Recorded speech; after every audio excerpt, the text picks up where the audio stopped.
Boker Tov à toutes et à tous. Viten lecha Elohim tal hashamayim. Phrase que tout le monde connaît, qui veut dire que Dieu te donnera la rosée. Ce verset est précédé d'un autre verset qui dit Vayarach et Hashem et rea begadav vayivarechu vayomar re'ar beni kerea sade Hashem verechu Hashem.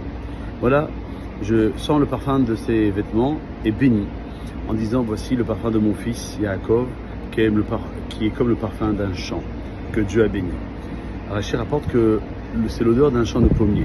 Dans le Talmud, on nous rapporte un verset de Shir Hashem qui dit là-bas Ketapouar ba'aseh ha'ya'ar, comme un pommier parmi les arbres de la forêt. De la même manière que le fruit, la pomme devance ses feuilles, ainsi les bénis Israël ont devancé l'acte à la compréhension en disant plus tard Naaseh binishma. Donc sage, il y a le nouvel de nous dire qu'avant le don de la Torah, Dieu s'est adressé aux descendants de Esav et d'Ishmaël. Il leur a demandé s'ils voulaient recevoir la Torah. Tout d'abord, ils ont voulu savoir ce qu'elle contenait, et après que Dieu leur a dévoilé le contenu, ils ont répondu qu'ils ne pouvaient pas le recevoir. Par contre, les bénis Israël, eux, ont dit aussitôt Naaseh binishma. En fait, les peuples du monde ont compris qu'accepter la Torah reviendrait à combattre la nature. C'est pourquoi ils ont répondu qu'ils n'en avaient pas la force. À l'inverse, nous, le peuple juif, qui représente un peuple modeste, on sait que l'être humain ne dispose d'aucune force par lui-même, que toutes ses actions ne proviennent que par la force de Dieu. Et on comprit que si Dieu nous donne des commandements, il est évident qu'il nous donnera aussi la force de pouvoir les accomplir, ce qui permet de dire Naaseh binishma.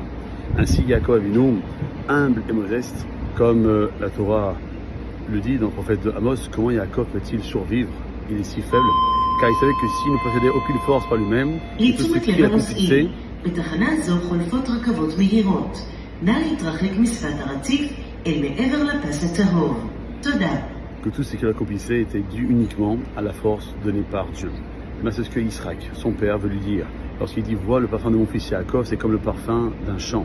Et que lorsque Rashi a dit c'est comme l'odeur d'un champ de pommier, les bénis Israël sont aussi comparables aux pommiers en ayant devancé l'acte à la compréhension, car ils savaient que toute leur force venait de Dieu. De la même manière, Yaakov avait ce niveau d'humilité.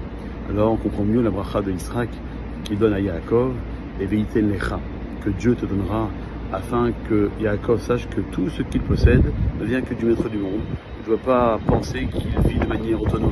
En conséquence, il recevra l'effort d'accomplir les commandements de Dieu, car avec certitude que Dieu les lui donnera. Et comme nous sommes enfants de Yaakov, alors nous sommes aussi inclus dans cette bracha qui, j'espère, nous donnera la force de pouvoir avancer doucement mais sûrement dans le domaine spirituel. Passez une bonne journée.